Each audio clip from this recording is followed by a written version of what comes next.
Aqui, em termos de resistência, a gente está falando da parte ali dos cabos, da concepção dos cabos, né? Se o cabo ele tem menor resistência, a menor oposição à passagem da corrente, a gente tem, então, uma corrente passando, fluindo por um intermédio mais fácil, menor oposição, logo você consegue fazer aqui, ó. No Sistema Integrado Nacional, essa tensão pode ultrapassar 230 mil volts, respondendo a sua pergunta em relação à distribuição, o Vinícius. Geralmente 230 mil, falando da transmissão. A parte de distribuição é que vai entrar aqueles 13 lá, tá? Aqueles 13. Quando a eletricidade chega perto do centro de consumo, como cidades, indústria, então essa tensão é produzida, reduzida novamente para níveis mais baixos, que aí é o 110 ou 220, para que aí então seja levada para os consumidores. Distribuição é a etapa que garante aí eu tenho a geração, né? Eu tenho a transmissão e agora a distribuição. Então a distribuição vai ser justamente levar essa energia para os consumidores. Eu gerei, eu transmiti por longas distâncias, agora nos centros consumidores eu vou distribuir isso. A distribuição é a etapa que garante que a energia chegue à residência, empresas, indústrias, estabelecimentos comerciais e postes de iluminação pública. No Brasil, existe o sistema de concessão do serviço de distribuição, em que as empresas públicas e privadas administram o fornecimento seguindo normas da ANEEL. As concessionárias que realizam a distribuição são responsáveis por garantir que a energia, após passar pela transmissão, seja entregue ao consumidor de forma segura e contínua. E para isso, elas utilizam uma rede complexa de postes, transformadores e cabos que conectam a subestação aos imóveis. O trabalho dessas empresas vai além do fornecimento, incluindo também a manutenção da rede, solução de problemas e ampliação da infraestrutura. E aqui um exemplo, por exemplo, o título aqui de ilustração apresenta-se a figura que mostra a configuração do sistema de distribuição primária de Brasília de 2006. Nesse fluxograma aqui, fica um pouco mais fácil de compreender. Então, ó, eu tenho aqui a geração, ó, 13 mil, ó, é gerado em 13 mil volts. Aí depois eu tenho um transformador elevador, que vai fazer o quê? Ele vai elevar essa tensão para que eu tenha aqui as linhas de transmissão. Porque a gente viu que eu elevando a tensão, a fim de manter a mesma potência, eu elevo a tensão, a corrente tende a diminuir. Então, aí o que vai me proporcionar instalar cabeamentos, barramentos e linhas de transmissão com uma seção transversal menor do que, por exemplo, se eu tivesse que transmitir correntes muito altas, eu ia precisar aumentar o diâmetro dos cabos.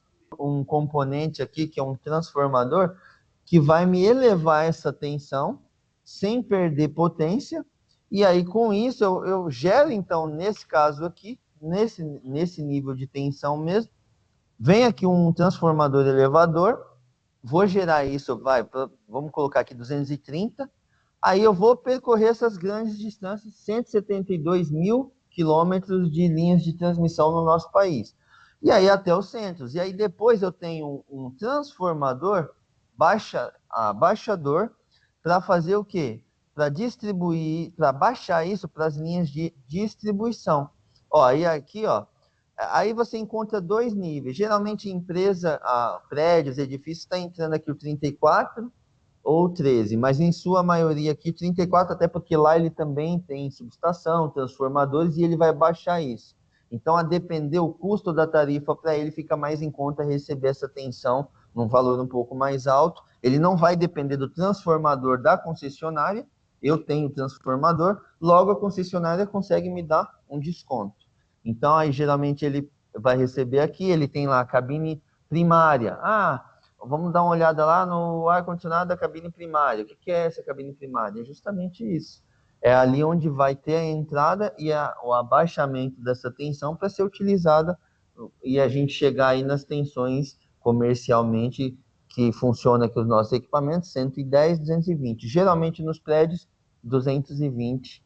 Ali seja a tensão ali abaixadora para o 380, ou, vai baixar, mas os instrumentos a gente vai precisar de um outro transformador para baixar para 220.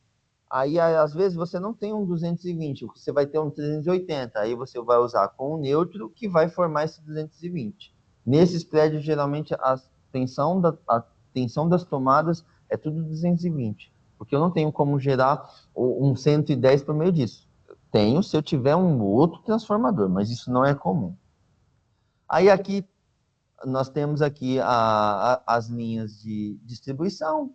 Aí nós temos os outros abaixadores aqui, que são os consumidores, e aqui, ó, o DS, que são os consumidores comerciais, ó. Aqui, ó, 220, 380, que eles recebem, e aqui nas residências, 220, 127. Você até pode receber um trifásico aí com um 220, um 380 na residência. Vai, eu quero montar um negócio, uma fábrica e tal, aí você vai ter que pedir isso, solicitar isso para a concessionária. Então, T1, G, gerador, turbina hidráulica a vapor, com base, independente de qual seja a geração, seja hidráulica, eólica e as demais, a gente vai ter um gerador. Então, você vai ter aqui esse G.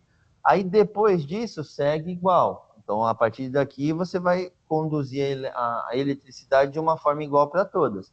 Aí, em que o T1 vai ser o transformador elevador, aí o LT aqui, a linha de transmissão de energia, ó, transporta a energia até o ponto, até próximo aos centros consumidores.